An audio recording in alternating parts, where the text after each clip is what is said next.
Hi, I'm Dustin Mason from Performance Lexus in St. Catharines.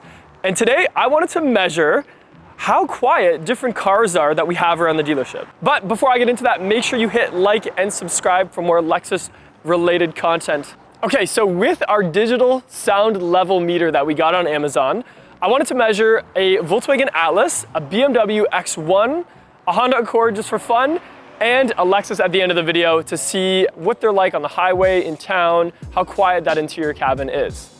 According to Google, a bedroom should be around 30 to 40 decibels. A library, 30 decibels. Office, 40 to 50 decibels. And a luxury car, when driving down the road, should be between 60 and 70 decibels. So the BMW that we're using is a 2020 X1 with a turbocharged 4-cylinder engine. This one's got about 53,000 kilometers on it, so we'll see how it sounds on the inside. Okay, so in the BMW X1, I'm gonna try to just get up to speed here on the highway, going about 100 kilometers an hour, and we'll see what the reading is.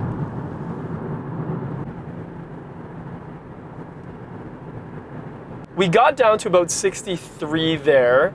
We're gonna use the same stretch of highway for all three cars because I noticed where it's freshly paved, it got quieter. It was sitting around 70 at first, but once it got to that quieter pavement, that's when it went down to 63, so not too bad. Okay, so the next test that we'll do in the BMW is the 0 to 80 kilometers an hour roughly on sort of a smooth country road that we have here.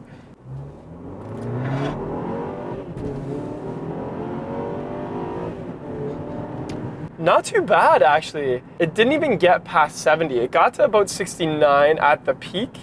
The engine actually sounds pretty good. You can hear a little bit of that turbocharged 4-cylinder engine. And yeah, like the peak was 69. I would say probably the average is a little bit less than that. Not a ton of engine noise in the cabin, which is nice. I don't know what I was expecting for the X1, but not too bad. Probably the next car we'll do is the Volkswagen Atlas. For the Volkswagen, we have a 2022 Atlas with the 3.6 liter V6 engine. I'm having trouble figuring out how to work this car. I honestly don't know how to shut it off. What does rest mean? Okay, so now we're in the Atlas with the V6, and I guess one of the fun things about this experience already is these aren't cars I drive very often. So even just to get the climate control all the way off so we can get an accurate reading of like the interior was a little bit of a struggle, even just trying to like figure out the buttons. So I like it. I like that I can get kind of a little bit of experience with these cars, the BMW, the Atlas, the Accord, that I wouldn't normally spend a whole lot of time in. So that's been fun. In the Atlas now, already this vehicle feels very substantial. It's bigger, it seems to be pretty solid. There's a lot of space in here. But let's see how it does at 100 kilometers an hour on the highway.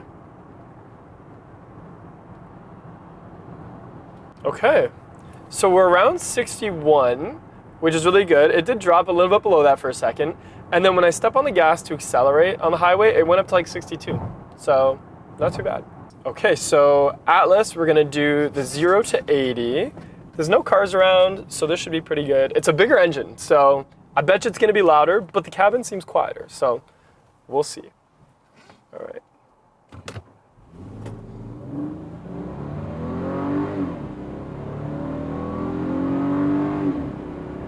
Okay, so the peak was 72 there for like a split second. Most of it was more like high 60s, but it did get to 72 during one of those shift points. The engine, you can definitely hear it. Not as loud as I expected out of a V6, actually. If I didn't know any better, I would have thought this could be a 4-cylinder or a hybrid or something like that. So, pretty good. Okay, so Atlas was a blast to drive. It's a beast. It's a lot bigger than the X1 that we started with. The V6, lots of power, not quite as loud as I expected, but still definitely louder than the X1. Let's check out the Honda Accord next. For the Honda, we have a 2019 Honda Accord touring package with the 2-liter turbocharged 4-cylinder engine. This must be what it's like to test drive cars all day. Jumping from like BMW to Volkswagen to Honda. Even just like trying to figure out where the shifter is kind of funny, or how to turn the climate control off and stuff like that. So all the salespeople out there, make sure you show everybody the buttons before they go on test drives, because you get a little bit used to it. I got used to Lexus and Toyota, for sure. Okay, so I'm expecting the Honda Accord, even though it's a Touring, to be the loudest of the bunch. That's kind of more the budget option and is a smaller vehicle. I mean, the X1 was small, but so we'll kind of see what it's like here. It definitely feels sportier coming from the Atlas that I was just in. I don't really hear the engine anymore than the others, but let's see. You know what? It might be more of a 64. I think 64 is the final answer for that one. I think this is gonna be one of the more fun ones. And let's see what happens.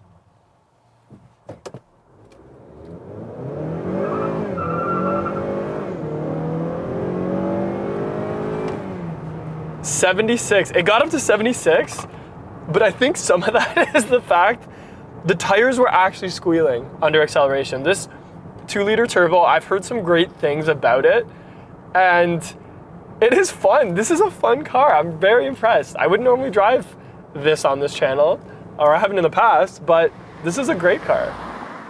Okay, so Honda Accord with the 2-liter turbo engine, absolutely a blast to drive. It did sound like it's been the loudest car so far, especially because the tires do squeal a bit. Interesting fact, I kept doing the same U-turn on all 3 cars, and the Atlas actually did the U-turn better than the Accord, so I'm not sure what that's about. But in terms of fun, so far, this one's been the most fun to drive. Okay, so now for the final car of today's audio test, I wanted to choose something that isn't necessarily known for being a quiet ride like the ES or the RX. So I went with an RC 350 with the 3.5 liter V6, and I'm really excited to see because I don't know how it's gonna turn out versus some of those other ones. So this is a F Sport Series 3 RC 350. One of the best feelings or most satisfying things with this car is actually putting it in gear. It's just so solid. It kind of feels like you're in Fast and Furious and you can just like throw it in gear. It's not a button, it's not on the column or anything like that. So don't underestimate a good gear shifter. Okay, so the RC 350 in the F Sport package does have a secret switch. Over to my left here, there is a button or like a little dial called Active Sound Control. So we're gonna do the test twice probably. I'm gonna do it right now with the Active Sound Control off.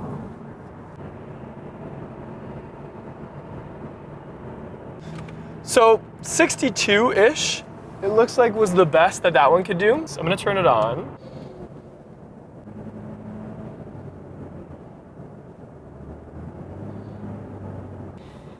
All right, around 62. The Active Sound Control didn't really change anything on the highway because it's more based on the engine, so I tried it on and off. This is 0 to 80 with ASC off, in regular mode too, by the way. I'm not in sport mode or anything like that.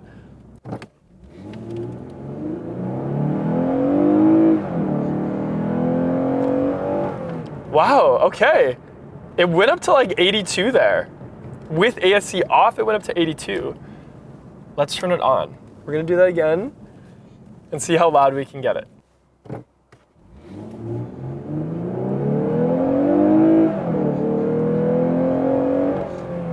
Like 85, almost 86. So the Active Sound Control does really increase the engine noise that you hear in it. And this engine is definitely louder than some of the others we've tested. The RC was pretty much what I expected. Really good sound when you want it to be loud, so when you punch it, and then still really quiet on the highway. It always impresses me how fun it is to drive. It is a small cabin, so you feel like you're in a sports car, which is great, but I always felt like with the RC that you could use it as like a commuter car, so it's quiet enough for that too. Time for the results. So in order of testing, we had the BMW X1 did 63 on the highway and 69 for the 0 to 80 test. The Atlas, a very impressive 61 on the highway with a 72 0 to 80 test in that V6. The Honda Accord, 64 on the highway and 76 for the 0 to 80 test. The RC 350, a really impressive 62 on the highway. And when you punched it, I got up to 82 and 85 for the 0 to 80 test when I turned on the ASC for the 85. So when you want to hear the engine, you can really get it out of the RC, but I found as a commuter car, you can still have it quiet. So that's our audio test to try to figure out which cars are quieter on the highway and 0 to 80. Let us know in the comments below what you thought of this style of video. If you want to see more videos like this or any models that you think we should test in the same fashion. I'm Dustin Mason from Performance Lexus in St. Catharines. Thank you for watching, and I'll see you in the next video.